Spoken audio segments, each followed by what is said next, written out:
கத்திரிக்காய் வானல் சாதம் பார்த்துடலாமா? கடுகு, பெருஞ்சீரகம், சீரகம், வடகம் இதெல்லாமே போட்டு தாளிச்சிட்டு வெங்காயம், பச்சை மிளகாய், பூண்டு இதெல்லாம் போட்டு மிக்ஸ் பண்ணிவிட்டு தக்காளி சேர்த்துக்கணும். தக்காளி அது வதங்கிட்டோன்னே கத்திரிக்காய் போட்டு மிக்ஸ் பண்ணிவிட்டு தேவையான அளவுக்கு உப்பு போட்டுக்கணும். போட்டுட்டு நல்லா வதக்கிடணும்.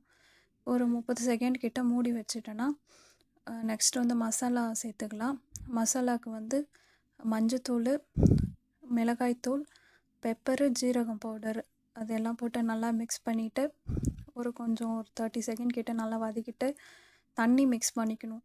ஒரு 30 ml கிட்ட மிக்ஸ் பண்ணுங்கள், அது போதும். நெக்ஸ்ட் வந்து இது க்ளோஸ் பண்ணி வச்சுருங்க. ஒரு நிமிஷம் கிட்ட அது வந்து நல்லா வேகட்டும்.